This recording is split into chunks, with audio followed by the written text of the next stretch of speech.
Episode 52, Back of the Class podcast. My name's Ben. My name's Glenn. Before we start off this week's episode, we'd like to thank our sponsors, Balgriffin Inn, Pitchside Pizza and Grill, Members First Credit Union, Coco's Cakes, VIR Electrical and Orem.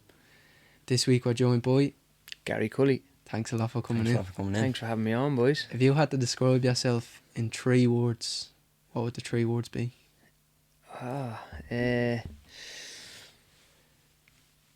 Genuine, hard-working, family man. Deadly. Reply. I'm so glad to sit down with you now. This is like a bit of a full circle moment for me and for Glenn. me, definitely. I remember I'll show you this picture, actually. I have it on my phone. when I was going to London, me and Glenn had only just set the podcast up. It might have been about a year and a half ago. And I remember seeing you in the airport. And I was a bit too shocked that I even seen you to even go up to you. So it's just like I was tapping on the lads. I was like, that's Gary Cully, this guy. I think you may see me. Yeah. And you may sort of turn down and smile, but you were paying for something. And then There's you... a little Glenn with Gary Cully. JD, no way. What was that? Jesus, that's what, 2023, yeah? May 2023, so... Yeah. And then I remember I was saying to me, oh, I'll grab him for a picture or whatever. And before I could grab you, then you end up walking off because I was too nervous to walk up to you. And then I ended up meeting you again another 2 or 3 times. I remember meeting you outside the Cup Prize. Yeah, I've seen you a few times. That time at the Yeah. airport, and I came up to you.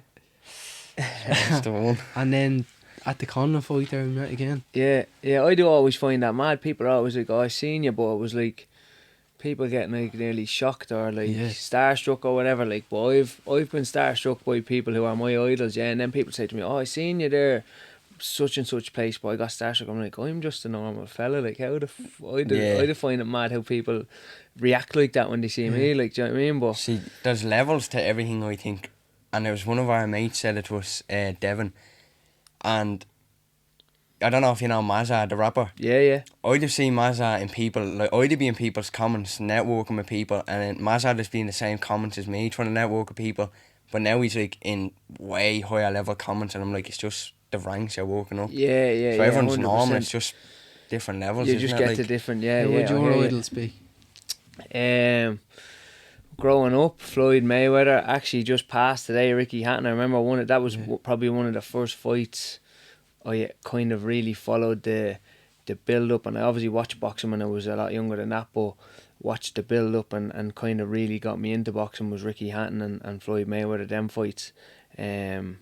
Prince Nassim Hamid as well, as a boxer growing up, his style and his charisma and stuff like that was anybody who's got that kind of charisma I've kind of always gravitated towards Mayweather's and I think with Hatton the thing was he was so normal and he was just one of everybody else, like, do you know what I mean? He was from Manchester, he grew up in a pub and he was just a local lad, like, and he ended up bringing money. After watching a video there before I came into he brought 30,000 people from UK over to Las Vegas when he fought Mayweather, and the atmosphere over there was like electric, like, do you know what I mean? So him just being a normal chap and just even when he made it to where he made it to after he retired, I know lads, mates who've met him like in the last couple of years and always said like he's just one of us though. He just seems like he never got too carried away with where he got to, like, you know what I mean? So people like that I always kind of have big respect for, because you can't really don't forget where you come from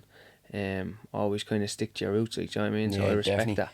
I actually heard Ricky saying that when he was on the come up, like, he used to kind of feel he was getting too big for his boots, so he always kept himself grounded. So he always went back to the pub where he grew up and like made sure he was still on the same level as everyone else. Yeah, I've seen that before. I think it was in a documentary or something where he used to go back. His mum and dad ran a pub, I think, but he used to grow up in that pub and then he used to always kind of go back and visit it to remind himself where he come from. Watching all these types of people growing up, do you think you took any attributes or traits off them?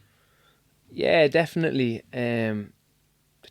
I think that's kind of what you build, especially with boxing. Like, you kind of, that's what you build your style off. Obviously, you'll have coaches when you go into gyms and they'll teach you how to box and they'll teach you certain styles. But I remember being in Nace Boxing Club when I was just a kid. I started at 7 years old and going in, and they'll obviously teach you your stance, your jab, all these things and all the basics. But I remember I was boxing at 7 years of age, and I was boxing only a couple of months. I was the youngest in the club, so I was fighting or sparring all the older fellas and bigger fellas. But I used to drop my hand and stick my tongue out and all that kind of thing, just because I used to grow up watching Nassim Hamid, and that's what I Yeah. seen, like, you know what I Yeah. mean. So that's kind of the style that I emulated. And then as I got older and I started watching Mayweather and stuff like that, I always kind of liked that style and wanted to fight in that style, because Roy Jones Jr., another one, just that kind of confidence that they used to fight with. I used to always like that. So, definitely have taken a bit from people that I looked up to. Yeah. Do you think confidence is a big trait to have in box? It's a important trait to have in boxing, because a lot of it is mental, isn't it? I think your mindset is, I've learned over the past couple of years, is 99% to me. Like, I always used to say it was 50-50, or like if you're in a conversation I used to say 50-50, but it's definitely not. It's more like it's 80, probably 80-20, that how your mind is wired, and how you're thinking, and what you're telling yourself, and what you're believing about yourself. And obviously, if you're a professional athlete, I don't know if I'm just saying this because I always kind of had the work ethic anyway, and I always understood that if you want to get to the top of anything, you just want to get doing this podcast to a highest level. I wanted to get to the highest level of boxing. You need to put hours in, and you need to graft, and you need to have work ethic towards it. So I always kind of just took that as, that was always just a given, that I was going to work hard. But I think that if you can have that, as much of that as you want, but if you don't believe it, or if you don't have confidence in it, then you're kind of fighting a losing battle. Because and you'll probably see the you see people get into, especially with all this misfit stuff and stuff that's kicking off now, people get into boxing with delusion, and they won't have any technical ability or any skills, but they believe in themselves. Look at Jake Paul. He Yeah. believes in himself so much, and look at the level he's after getting to. I know he's not fighting high level boxers, but the level he's after getting to, and the money he's generating, and the fights that he's involved in, because he believes in himself so much. He doesn't have any technical ability really. Maybe he's getting a little bit better now because he's spending more time in the gym, but he started out with no technical ability. And you can have and I've seen lads that have the bundles of technical ability, but they don't have it up here, and then they won't make it as far as they should make it, because you've got to believe in yourself 100%. Do you think a mindset is something you're born with, or something you can develop? It's definitely something you can develop, and something that you can work towards and strive towards. I think in my case, I was blessed with, as I was growing up, one, I used to watch these guys, so watching the Mayweathers and watching the Prince Naseems, and seeing what they're saying and taking all that in, and it kind of becomes second nature, that you look at a fighter that you want to be like, and he's talking like that, and he's acting like that's how you're going to kind of act anyway. And then when I was growing up, my mum was big into The Secret. She was reading when I was only maybe 8 or 9 years old. She was reading The Secret. It only just came out, and she was kind of talking to me about the law of attraction, and something just stuck with me. And ever since then, I've always had a faith, and I've always had a belief in something bigger than us as well, like, you know what I mean. And I've always kind of relied on that when times got hard, or when times got challenging or whatever. I've always kind of believed in, whether it's, you want to call it God or whatever it is, something that's bigger than us, and something that has more power than us. So I think faith and belief are two massive things that you need to be successful in anything in life. Are you big into like visualizing your results, as in like in the ring? Yeah, I've been through, like, I use a lot of flotation therapy, float tanks. So it's like sensory deprivation tanks. It's basically 500 kilos of Epsom salt goes into the water, so you float on top of the water, but the water's heated to 37 degrees, which is your body temperature. So you lose feeling of your body when you're in the tank, and you just float, and you're just left with your brain. Like, so you can meditate, you can sleep, you can visualize. I've went into someone, I need a nap, so I'll go for an hour nap, but I've used them before. For you can get deep into good visualization, good visualizations when I've got fights coming up or whatever. I can really see, or if I come from a sparring session and I've been working on a slip backhand or a slip hook or whatever it is, you can see it, and you can rewind it and play it over and over again. And definitely over the years, it's something that's been a massive part of my success, I think, is visualizing things beforehand. Are you big into like habits? Do you think habits have a lot to play in success?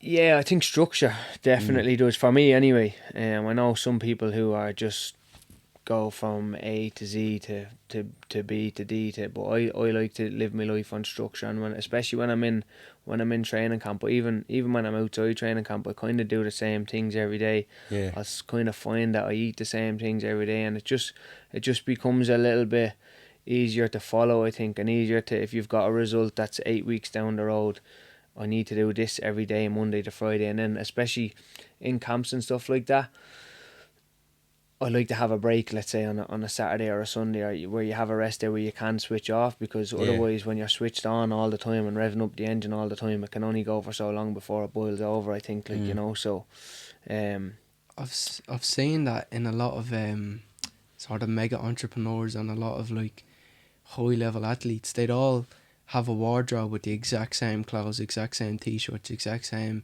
I think Elon Musk does the exact same trousers. So when they get up in the morning, their brain isn't thinking about, oh, what will I wear. I know it's so small, but that would add up in their heads, because they have to worry about running a multi-dollar business, or how to win the next fight, or how to score a goal, or what am I wearing first, and then you've got what am I eating for breakfast, and then what shoes am I putting on, and all these things add up, like, and they all take minutes out of your day. And these people who are operating at that kind of level, they don't have minutes to give away in their day, like, you know. So they really have to utilise every single second that they get, like. So Beckham is known for all that, like organising everything to like the highest level that you can. Yeah, like in camp I know what I'm doing on a Sunday at 7 o'clock, but I'll know that on the Monday morning, like, because otherwise I'll just, if you go off plan, then things, if you go one thing off plan, or if I have a breakfast planned and then I eat something else, then something else will go off, something else go off, and then maybe it's just in your head that I feel like everything's up in the air then, and it just giving me structure into, I'm working towards this goal, this is what I need to do for the next 8, 10, 12 weeks, whatever it is, to reach this goal. And then when you do them things and you get 1 week done, and then you get the next week done, it makes you feel more confident as you're coming closer to what you're going to do, that you're going to do it then, because That's you follow the process, you know. All them little small wins add up to 100%. eventually then you have a full confidence in yourself that, right, I've done all these small things, they all add up, this big thing is next and I feel like I'm ready for it. I literally have boxes when I'm in camp. So let's say it's 2, I was saying to you before we started this, that I do yoga. I do a good bit of yoga, so it'll be 2 yoga sessions a week. That's me recovery now, and then a recovery session, so an ice bath, sauna and jacuzzi. I'll have one of them a week. I'll have a massage every week, and I literally have them boxes in my journal that I have to tick off. But then that's fine doing that every day, but then you get to a Sunday and you've done that, or let's say every week, and then you get 1 week done, and then you get the next week done, and you have a 10-week camp there. You get to the end of that 10-week camp, the amount of ticks there that you have on your journal that you're going, I've literally looked back on that the night before your fight. After weighing, I used to look back on it the night before I go to bed, before the fight, and look back on it, and every single box is ticked. You go, I couldn't have done any more to prepare for this fight, so it kind of, it's a big relief off your shoulders, like, you know what I mean? That's something I think is huge, is like momentum. I look at that as like a diamond, and like even if we miss like a week, like I like have written it in bold writing, in like a diary, do not miss a week of the podcast, because like you lose momentum and you get into a rut then, and then 100%. And like you said, look, naturally these things, like life can take over and you can lose out on a week. You might be away, or you might be away, or somebody might be sick or whatever.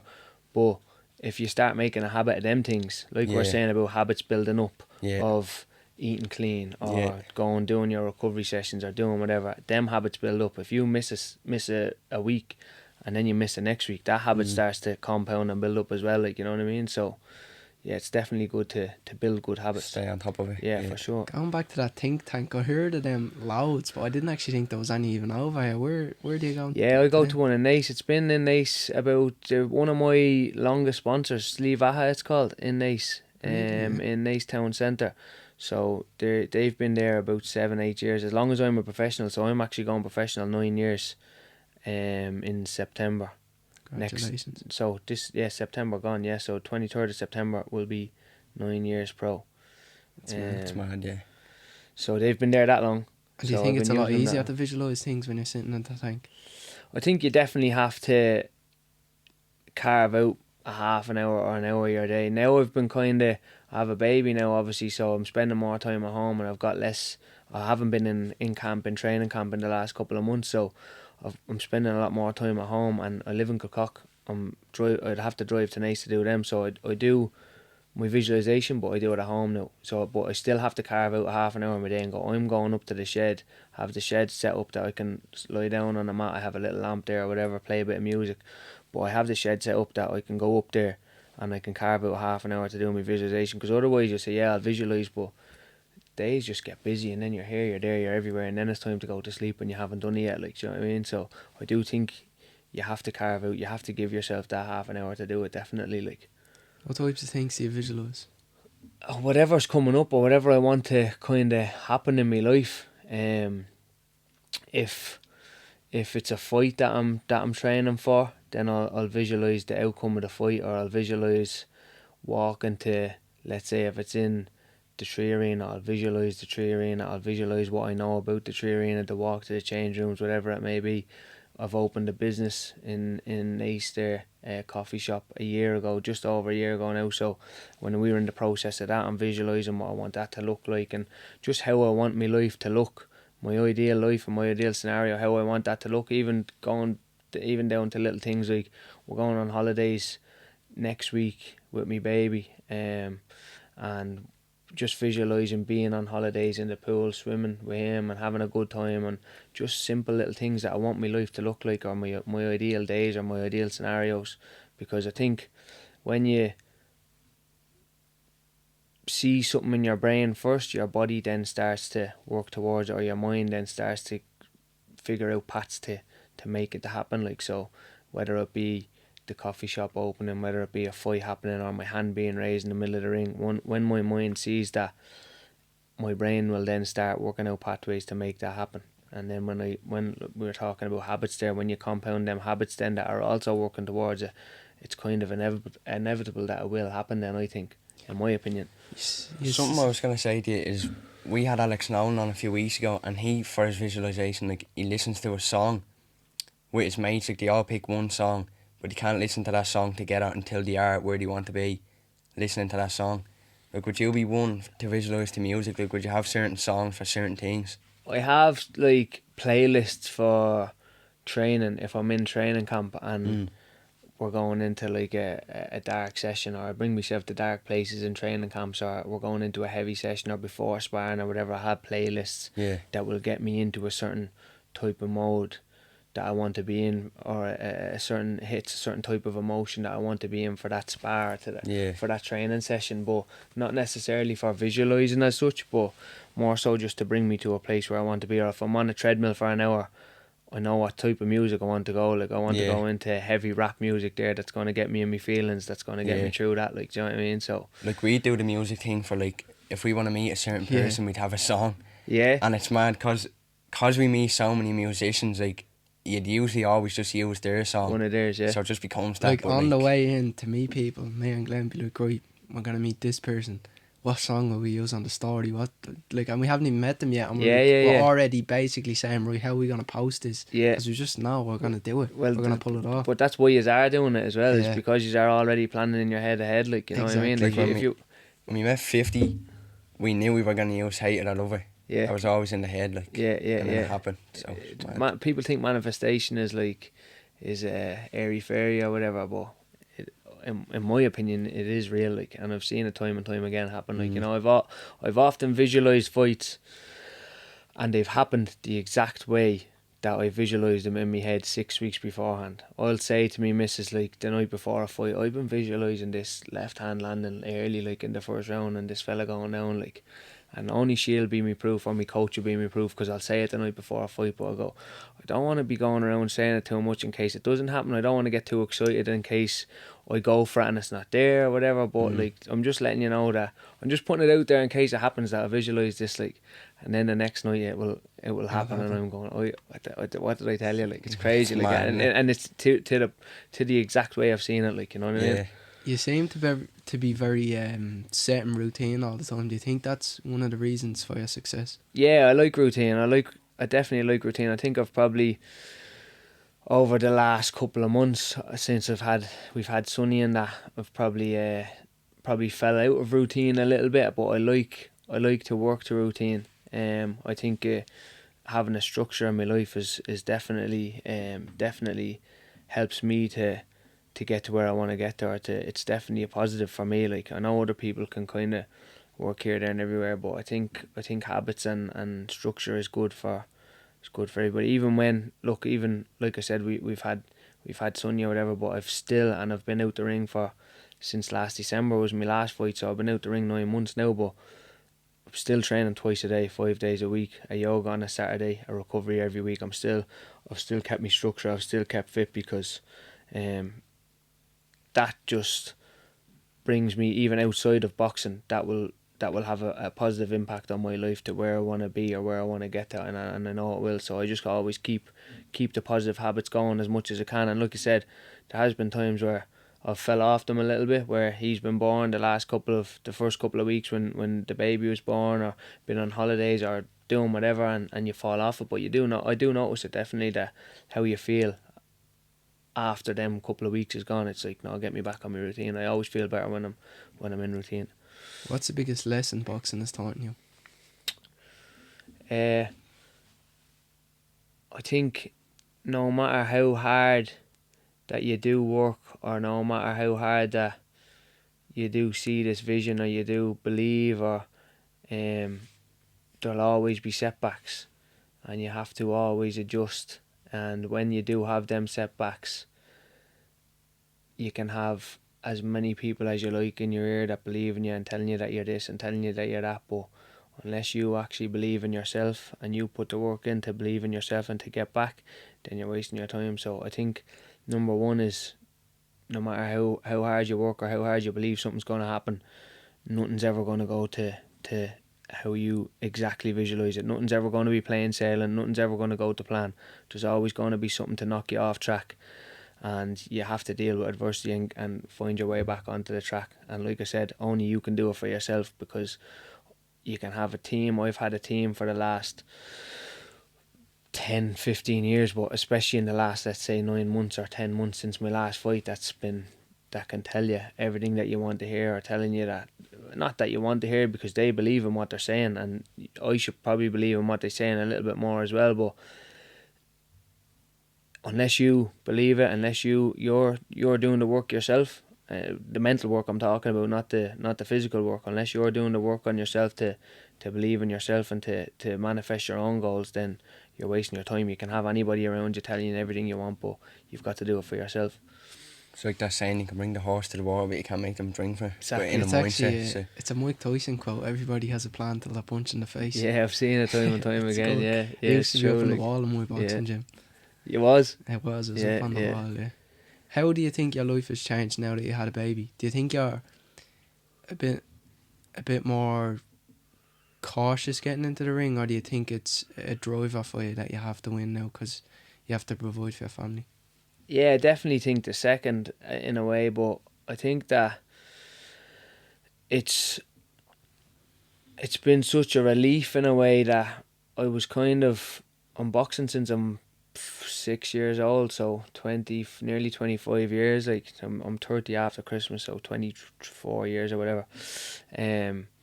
I've been boxing, and it's always just been everything that I've done, and I've never. I was okay in school, but I never had a plan B. I was always just going to box. This was always just what I was going to do, and I think eventually I put so much pressure on myself, because I was doing what I wanted to do, and I kind of realised then, or kind of thought to myself then, that I've never had a plan B. I've always said I'm going to do this, and now I'm doing it. And I think that if you want to do something, it is important to put all your ducks in one basket, maybe, or all your eggs in one basket, or whatever. Burn the boats. But I think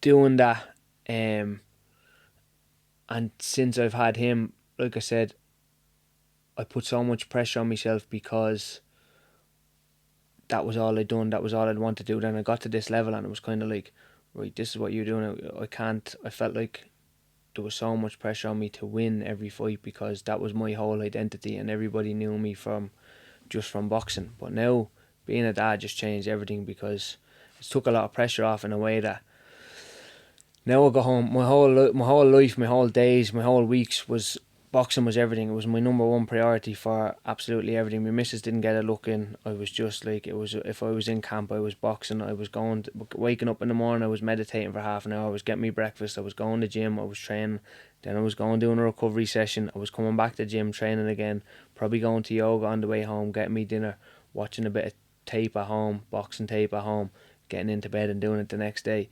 And like I said, I think that's what it takes in a way, but also it took over my whole life to the point where I stopped kind of enjoying it in a way as well. And I placed so much pressure on it that I stopped enjoying it. But now since Sonny's been born, it's like I said, I had my last fight in December, so he was only born in June, and then first 6 months there before he was born, in between the fight and when he was born, I was kind of, obviously the last fight didn't go my way, so I was kind of like, I didn't enjoy the last camp. I haven't enjoyed my last few camps. I wasn't really, kind of fell out of love with boxing in a way, and was kind of like on the fence where, do I really want this? Is this what I want to do? Blah, blah, blah, whatever.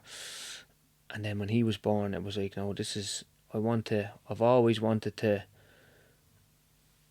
if I had a child, I've always wanted to be a dad, and I've always wanted them to think that they can do whatever, to believe that they can do whatever they want to do. And if I'm copping out on my dreams, they're coming up after me and they're seeing me copping out on my dreams. They're not going to believe, and I'm there telling them, once you put 100% of what you have into your dreams, you can do whatever you want to do. You can pick to be a badminton player, you can pick to be a singer, you can play guitar, you can box, you can do whatever you want. But once you put 100% into it, then you can do whatever you want. And then I'm there copping out on my own dreams, like, you know. So I kind of felt like I had to lead by example in a way for him, and also it's motivation to, I've got a family now that I've got to provide for as well, you know what I mean? So it's took a lot of pressure off me, I feel, and I'm doing boxing now because I enjoy it again, rather than putting pressure on myself to win because I wanted this brand to build and people to think a certain way of me or whatever. Now I'm just, I've took me licks, I've had a couple of losses, and I'm doing it now because I'm going back to my roots of enjoying it, because I have a dream and I want to manifest that dream, and it's fun for me again, like, you know. Have you had a lot of doubters in the early days? The way you said you put your eggs in one basket, a lot of people that haven't achieved greatness or haven't strived for greatness would tell you, oh, you need a plan B, you need a plan C in case this doesn't work, in case that doesn't work. Yeah, you'll always kind of get them. I do remember, and I always tell this story of a guidance counsellor it was TY, so I was in fourth year in school, and we had a session every week with a guidance counsellor. I remember going in and going, what are you going to do, like CAO applications and all these things, and I was going, college not for me, like I'll get a good leaving cert, I'll pass my leaving cert, and that's me, like I'm not going to drop out of school because I want a leaving cert, but I'm not gonna go to college. And at the time I was travelling with the Irish High Performance, the youth team. I'd won in 2013, I won the European Youth Championships for Ireland, and then I'd been kind of drafted into the senior team and was training with them a little bit more, and I was kind of travelling a bit while I was in TY as well, going to training camps here and there. And then I remember coming in and her saying, what are you going to do with your life, like? And I'm going to box when I finish school. I'm just going to get me leaving cert and then I'm going to box. But what if you get a hand injury, or what if you do this? You kind of need to think this through a little bit more, because if you break your hand and you can't box anymore, you're going to such and such, and you're going to have to do this. And I'm going, if I think like that, then I'll just be like everybody else, you know. And I think a lot of people probably are convinced by other people to give up on their dreams because them people don't follow their dreams. It's pretty common for people not to. You probably, what age do you start having dreams at? Like as young as 4, 5, 6 years of age maybe, and then I think you maybe carry them till you're maybe, like I'm 30 now, 30 in January, and I'm still carrying my dream. And for me, that's something that I'm very, very grateful for, because I think the older you can get in life, where you're still living your dream, or you're still in your dream is still alive, that's the goal for me. Like, that's one of the main goals for me, is that people give up on their dream, maybe some at 10 or some at 12, or some might like go, they're decent footballers and they might get trials and they're going, and then they get to 18 and they might give it up then. Or some people, I know people used to always say it about boxers that I knew, once they got to 16, 17 and start meeting women and mates went out drinking and nightclubs became a thing and all these things, that's when they gave up on their dream. But for me, it was to just get as far along my life as I possibly can, still with my dream alive. So I'm 29 now, 30 soon, like I said, and my dream's still alive. So for me, that's the goal. Like, and I just have to get a move on and achieve the dream now, because I've only got about 4 or 5 years left in the sport before I have to retire. Like, you know, so I've got maybe 34, 35. So just need to now put the foot down, and I've gained the experience over the years. I've been a pro, like I said, 9 years now, going on 10 next year. So it's time now to put the foot down and use all that experience and that lifetime of hard work, and actually get to the dreams that I've been wanting for my whole life. Like. And what is that dream? When you're stepping away from boxing, if somebody asked you, did you do it? Did you achieve the dream? What would that have to be? It was always world champion. It was always to win a world title. But I think as time goes on, and as you see boxing change and all the governing bodies and all these kind of things, that like there's so much politics involved in boxing, I think for me it's to be involved in the biggest fights possible. And the goal now for me is to headline in my home country. I haven't headlined the show yet, so I'm 20 fights deep. I haven't headlined the show yet. I've co-headlined twice the KE in the Tree Arena, and they were big goals to hit. But I want to headline my own show, and I would love it to be in. I want it to be in my home country, but like close to home, Dublin, Tree Arena, capital city. So the goal now is to headline my own show in the Tree Arena, or anywhere else in Dublin. That's Croke Park and the Aviva Stadium, or we've got so many big venues around Dublin that I'd love to headline my own show in Dublin. So, or Kildare. I'm from Kildare, like, aren't I? So I just can't think of any venues off the top of my head in Kildare that we could do. But definitely headline my own show in front of my home fans, and just leave boxing with so many good memories and so much more big nights. I've had big nights already in the past, but like I said, my name's never been at the front of the poster yet, and I'm not finished yet until it is. Like, deadly. Do you believe in like setting new dreams? Like, I heard Canelo talking about that. Someone asked him, like, you've done what you wanted to do in boxing now, and is there any other dreams you're working towards? And he even said he wants to be the biggest businessman to ever live. That's his next goal now. Yeah. So he was saying he believes in like setting new dreams for yourself, to keep yourself, have a purpose every day to grow up. Definitely, probably every now and then, every couple of years, you need to reevaluate your dreams and see where you're at, and see.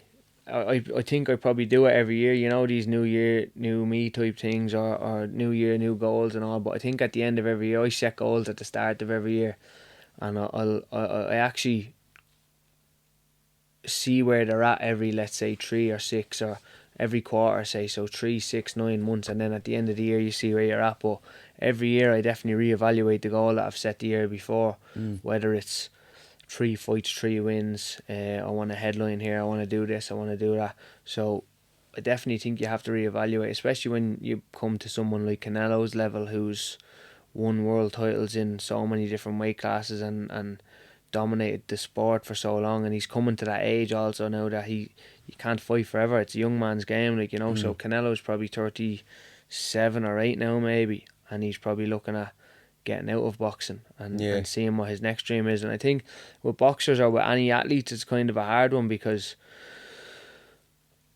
when you pick a career in life, someone will pick a career and they'll do that career for their whole life. If you pick to be a boxer, you pick to be a football player, whatever it is, you can only do that until you're in your mid-30s, and then you've got to kind of start all over again, whatever it is. Like, so I'm going to get 5 more years of boxing, and then you've got to kind of reevaluate your whole life and say, right, I've done that, and I've done whatever I've done, and I've lived my dream, or whatever it is. But you're starting all over again, like, you know what I mean? So you've got to then, you can't just, I guess, if you get to Canelo's level, you can just live off that for the rest of your life. But people who are as driven as Canelo, if you're that type of person that's going to win world titles in 4 or 5 different weight classes, you're going to be a driven person, a driven individual. So you're not going to want to live off what you've done. You're not going to want to be 50 still living off what you've done in your 30s. So I think he's just a very highly motivated and driven individual. Like, I do know fighters who are still living off what they've done when they're 20 and they're in their 50s and 60s now. But look at Mike Tyson, podcasts, cannabis farms, everything else like that he's doing, you know what I mean? So he's a highly driven individual as well that's trying to, you start again, and you've got to definitely dream new dreams. That's why I think it's easier to dream new dreams, like what you were saying, when you get to Canelo's level. Like, he was talking about, he used to be into business as a kid. Like, he used to sell ice creams when he was like 8 to get money to buy himself new boxing gloves, and that's why he wants to get into business then after. Yeah, and the position he's at now, getting into business, he can open whatever business he wants, because he's hundreds of millions in the bank, probably, like, you know what I mean? So he's in a good position where he can go, right, this is what I want to do. Anything that he wants to do, he can go and do it now, because he's set himself up from boxing. I think boxing, if you're clever with it, the goal is to set your life up from boxing. So you won't ever, you can, like I said there a second ago, you can earn enough money to live off it for the rest of your life. If you're in the top 1% and you win a couple of world titles and you earn decent money, you can live off that for the rest of your life. But I think if you're smart getting into boxing, the goal should be set yourself up for life, because like I said, when you're 35ish, you're finished for life. So you've got a whole, hopefully 60 or 50 or 60 years to live after that. So what are you going to do for that 50 or 60 years? So I think the goal for me was always to set life up. Boxing is my dream, live my dream and box and enjoy that. But the goal from boxing, financially wise, is to set myself up for life, whether that be businesses or whatever your goals are after boxing, to retire from boxing and be in a good position to do whatever you want to do after it. Like, what have you learned from your loss? Things aren't always going to go the way you want. Things aren't always going to I always touch back on the first loss. So I've lost 2 fights. I've 20 fights, 18 wins, 2 losses. But I always go back to, if I'm talking about a loss, I'll talk about the Felix loss, because I don't think I was the same. I haven't brought the same energy to the ring since that fight. Because, and I think I've learned a lot more from that loss in the past couple of weeks. But you can give your whole life to something. And I boxed for 20 years before that, and my whole life was built towards building to get to this position. And my dream was, to fight for world titles and to headline the Tree Arena. But I got the closest to it that I was going to get to at that point was co-headlining to Katie Taylor when she's fighting for Undisputed in the Tree Arena. That was her homecoming. She'd never fought in Ireland either, so that was probably just on par with headlining it yourself, like. And to lose on that night, it's like, you can work as hard as you like, and you can visualize as much as you want, and you can plan as much as you want, and you can have a vision, but sometimes things just don't go your way, and sometimes life is just hard, and life sets you challenges, like. And I think for a while it took me a long time to kind of get over it and to accept it, probably 2-3 years, like. But now I'm kind of only now seeing the other side of it, and coming back to enjoying it again. But I think, life won't, like I said to you, the biggest lesson a few minutes ago, life won't always go how you want it to go, and you'll have to make adjustments, and there'll always be setbacks. So I think with boxing as well, and also with boxing's full of sharks, and when you're winning, everybody loves you and you're the best person in the world. But when you're losing, you're in the change rooms by yourself. Lucky for me, I wasn't, because I have a good team around me who's been with me since day one. But the phone stops ringing, and all these things that you hear from people, they're not made up. Like, do you know what I mean? Everybody wants a piece of you when you're winning, and you're the name on everybody's lips, and everybody wants to see you and be with you. But when you start taking a couple of losses, or when things aren't going your way, which inevitably they will in every walk of life, but when things stop going your way, or when you reach a challenge or whatever, you'll notice the phone start ringing a little bit less, or the opportunities get a little bit less, or people aren't as hot on you as they once were, like, you know. So I think it's just keeping your circle close, keeping your circle small, and just being with the ones that's been with you from the start, because they're going to be the ones that's with you when it's over as well. Like, I actually heard a quote, it was only today. It was about a golfer. It was a story about a mate's mate who was a golfer, and he was doing really well on tours and stuff. And he was winning tours, and he had all these mates, all these hangers on or whatever, yeah, all these people who wanted a piece of him because he was winning. And then he dropped off for a year or two, and all these people obviously fell off the bandwagon and didn't want to know him anymore. And then somebody had actually said to him, it was my mate who told me the story, he said to him, he was in a tournament and he got to the final round, and he said, "You're going quite well, like, what are you hoping for if you win this?" He said, "Well, I'm just hoping that I win this and I can get all my old friends back." Like, it was a bit of a joke, a bit of a sneer at the people who are the hangers on, like, you know, because when you're winning, they'll all want to be a piece of you, like, they'll all want a piece of you. But when you drop off, and like I said, in every, especially in sports, you'll have time to highs and lows. People don't want to know you. So I think for me, it's just knowing who's there for you. People who's there for you is the people who's there from the start, for me especially, and just keeping me circle small, and giving them people the props they deserve. Even when you're winning, then it's not getting too caught up in them people who want a piece of you. It's the people who's been there from the start are the ones who deserve all the credit, like, you know. So just giving time to the people who matter, really, I think, because they're the ones who are there for you when you're celebrating the wins, and they're also there for you when you're getting through the losses as well. Tell us about the business. Why did you set the business up? Diva Coffee Co, yeah. I remember just chatting to a mate. So where the gym is at Nace, where I train at Nace, my best friend owns a gym, and there was always been, they've had a next door neighbour for years. But I remember we used to train, so we trained at 11 till probably about 1 o'clock, and then the second session was at 4, and we used to head up to Nace Town to get a coffee.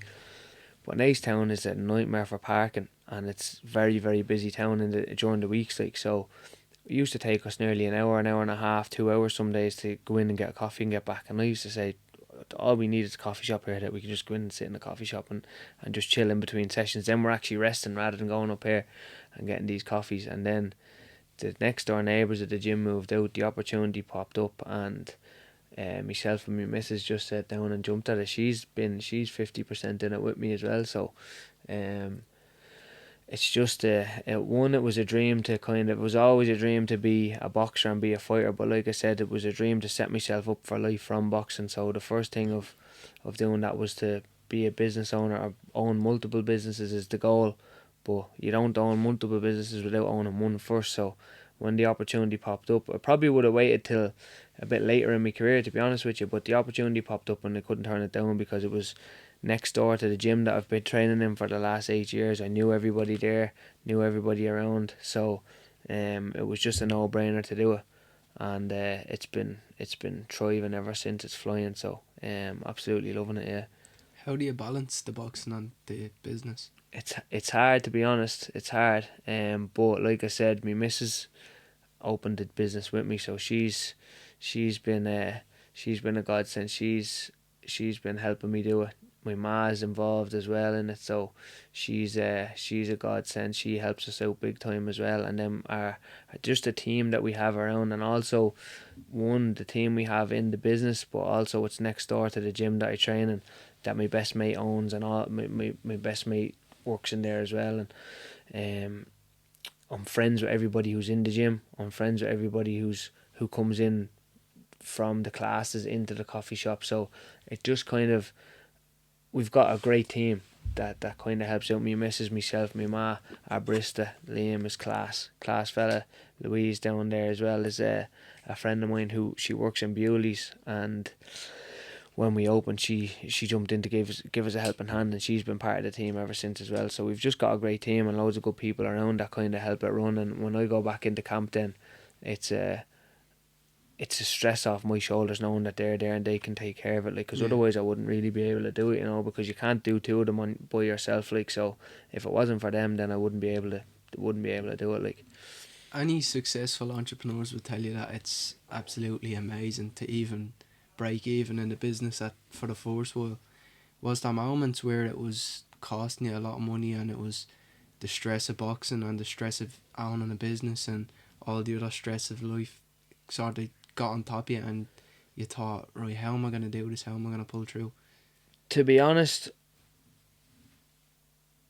that's probably happened in my early days in boxing, where, like, not that it's all got on top of you, but like when you're coming up as a pro and you're in your early days, you're working off scraps really, like, and you've got to rely on sponsors. And then I was lucky enough that I was in my early days, but I was still living at home, and I had good sponsors at the time. But you are literally living off sponsors too. And there's been times where, like, I've had fights where I've fought for free. I've had fights that I've got paid like a certain amount of, like, you've been on ticket deals or whatever, and you might come out with less than £1,000 in your early days for like an 8 week camp. Do you know what I mean? Where you're paying. I've always done things professionally as well, so you're paying physios, you're paying for recovery sessions, you're paying for massages, you're paying for floats, all these things. So there's been times of boxing in the early days where it's been kind of getting on top of me, going, is this really worth it? Like, is this gonna? And I always, from my first probably 12 fights, I went, right, yeah, after this one I'm gonna crack on, I'm gonna start making a few quid. And that 3 fights in, right, now after the fourth, no, right after the fifth we'll do it, no, right after the sixth, and I just stuck with it, and eventually, and I think that's what happens with a lot of fellas is that they'll get 4 fights in, and it's all great to, have turned professional, and you'll get the big Instagram post and you'll do a photo shoot and it all looks great, and then all of a sudden you realise the realities of it, that your first fight's probably going to cost you close to $5,000, like, do you know what I mean? Because by the time you buy your kit, you pay for your opponent, you're jumping on the show, you're paying for your opponent, you're selling your tickets to pay for your opponent, you've got a show fee that has to be paid to a promoter, you've got your licence fees that are probably going to cost you $1,000 by the time you get your medicals and all done. You've got to pay for your kit, you've got to pay all these things. So your first fight might cost you up to $5,000, like. And everybody always looks. I remember a fella in the gym a couple of years ago saying to me, "Yeah, I'm going to when I win my debut, I'm going to turn pro, and when I win my debut, I'm going to buy a set of DJ decks." And because he was into music, whatever, I was like, "Mate, you have no idea what you're after getting yourself into, like, really." And he's probably 10-12 fights in now, and I don't know if he's got a set of DJ decks yet, like, because he's probably not made enough for him. I don't know how much DJ decks are, but yeah, I think early days with boxing that kind of happened. But the business, to be fair, I'm blessed. Like I said, we have a good team around us. We knew the kind of the clients in the gym and all the staff in the gym, and it's a big community down there that we have, like, and we've built. So we just fell on our feet with that one, and we've just been thriving since day one, and we're getting better and better and growing all the time. So with the business, the coffee shop itself, that's been a blessing. But like I said, that's one. When we go to, the goal is to go to 2 shops and then 3 shops, and keep going. I want to own multiple shops, but I'm sure there will be times where I'm pulling my hair out at night and I'm up till 12 or 1 o'clock in the morning going, fucking these numbers aren't going right, or they're down or whatever. But right now, the shop has been a blessing. But boxing, I definitely felt like that. Do you think the dedication that boxing has taught you, or the discipline or consistency, has all transferred over to the business, and that's what helped it grow? Yeah, I think that transfers over to life, and just in general, the discipline. My boy will definitely box, like, but he won't ever have to have a fight if he doesn't want it. Just to be involved in training. I think as young as you can get a kid into boxing, you should probably put them in. Not boxing necessarily, whether it be karate, judo, Muay Thai, jiu-jitsu, any sort of discipline that teaches them discipline. But what boxing's taught me is something that can, and I'm blessed to have got to the point where I've travelled the world with it and I've lived my dreams and all that. But going back to when I started, the discipline has taught me in life is more important than any of those things, like, because Like I said, across the board, it's just one, it's good physically to keep you fit. It teaches you so much mentally about yourself, about believing in yourself, and it takes massive amount of balls to get into a ring and fight somebody else, like, do you know what I mean?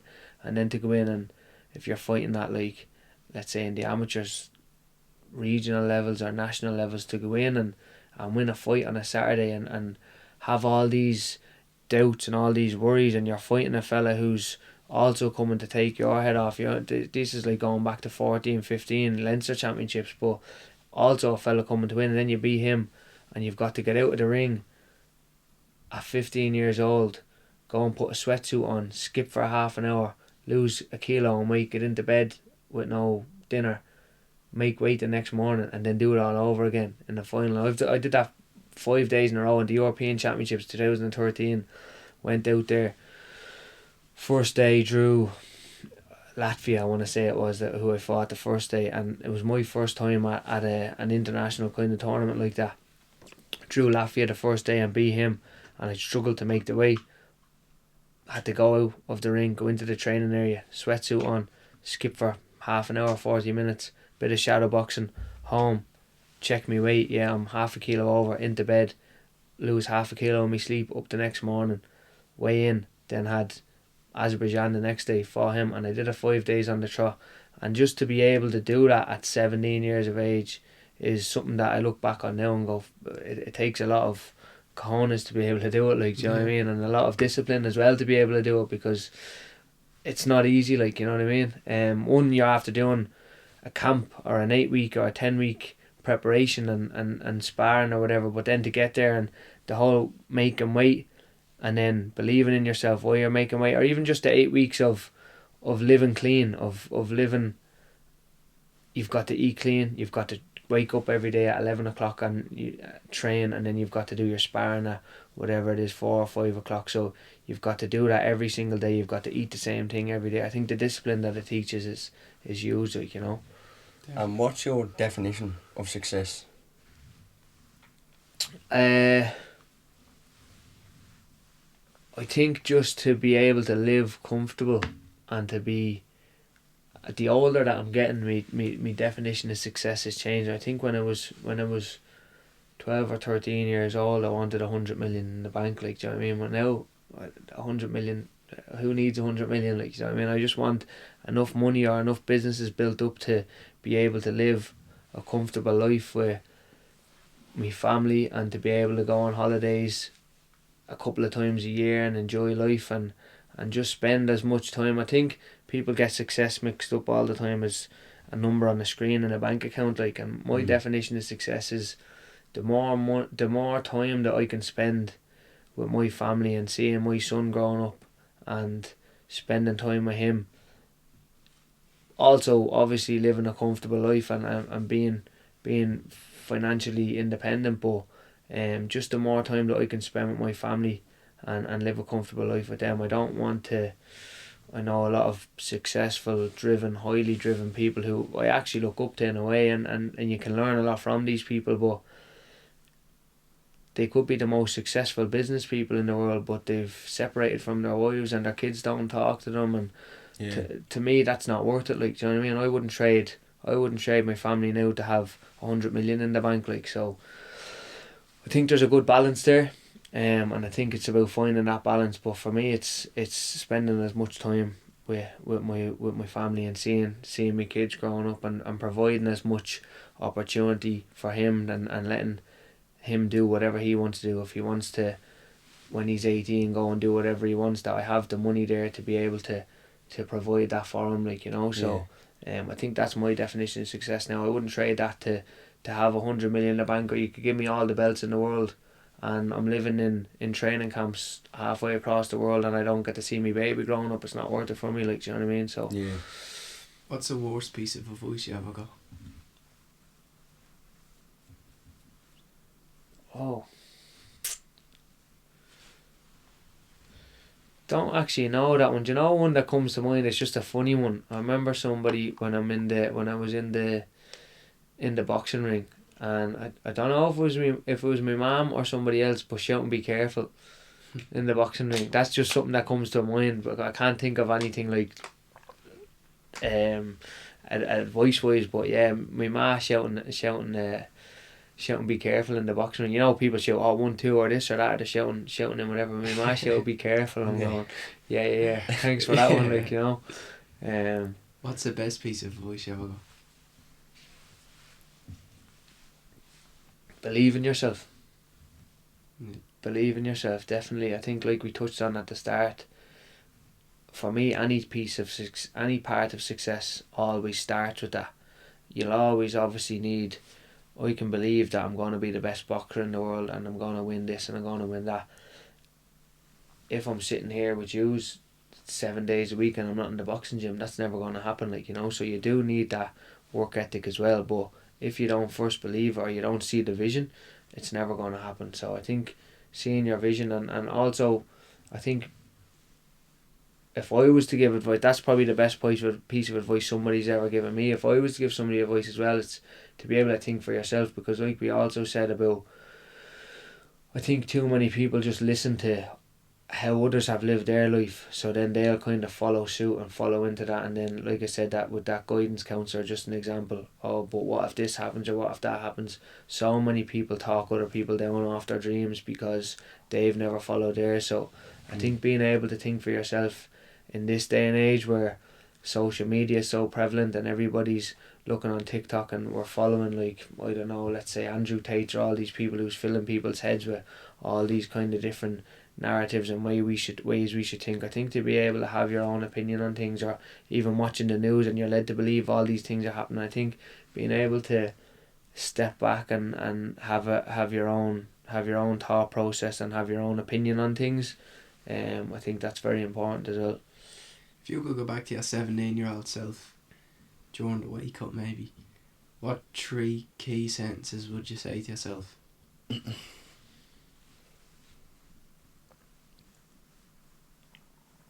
Keep going.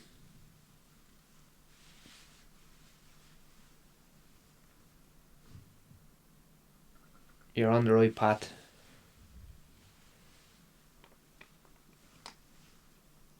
It'll be worth it. Totally.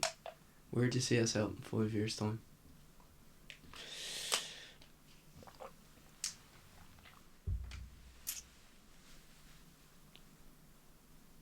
I think probably in 5 years' time, like I said, I'm 30 in January, so I'll probably be close to finishing up my boxing career at that point.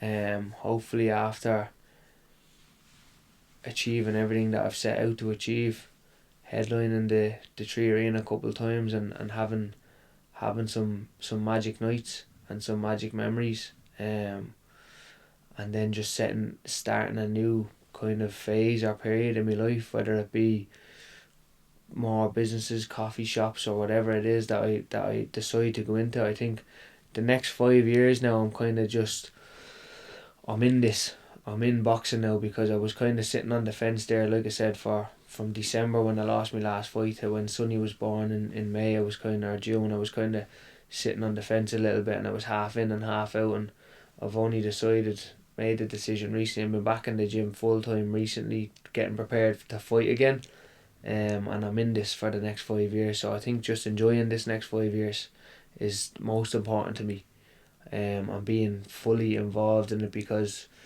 as much as I've enjoyed my career today and I've got so many good memories to look back on, I think I've placed an awful lot of pressure on myself, and that I had to do this and I had to win, and it was me. Like I said, it was the only thing that I ever give myself the choice of doing. I left nothing, no other.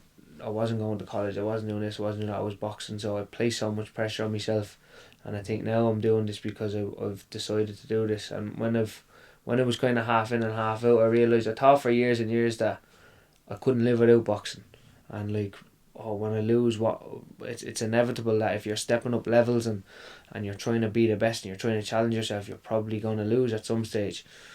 And I thought I couldn't deal with a loss, or I couldn't live without boxing, and if I lost and boxing ended, like, how would I? And then I remember losing, and a couple of weeks later realising maybe it took a couple of months just living normal life, going, I actually can live without this and be happy enough living without it, but I've also going to look back in 10 years with regret that I didn't do what I wanted to do. So I think now for me it's just these next, if I have 5 years left in boxing, it's just enjoying them next 5 years and really being in them and giving it my 110% and getting as far as I can get. And then when them 5 years are up, hopefully I've done everything that I've set out to do, and then I can focus on, like I said, in 5 years the opportunities are endless, so I can go into whatever I want to after them 5 years. But for these next 5 years is strictly boxing and getting as far as I can get to with boxing.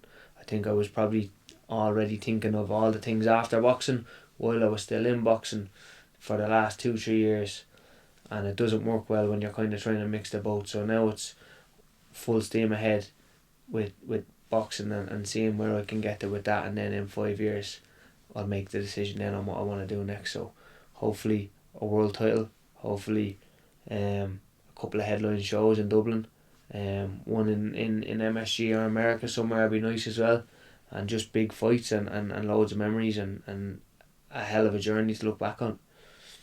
Deadly. I'm excited for the future of Gary Cully. Yeah, me too, bro. Me too. Yeah. Anything you want to plug or anything else you'd like to talk about? No, not really. No, just next fight. Stay tuned. It's coming up and probably not going to be out now until, I'm hoping to get out before the end of the year. I had 1 or 2 things to sort out outside the ring. Still have 1 or 2 things to sort out outside, and then I'm back in the gym now and I'm training and preparing for a fight. So just next fight is going to be coming up pretty soon, and I'll have news as soon as possible. So just keep your eyes peeled and yeah, I'm looking forward to getting back out there and getting in the ring again. Me and Glenn will be at it. 100%. Deadly. Thanks a Nice lot for one, coming thank in. you. It was well overdue. Yeah, 100%. I'll take us out. Episode 52 with Gary Cully wrapped up.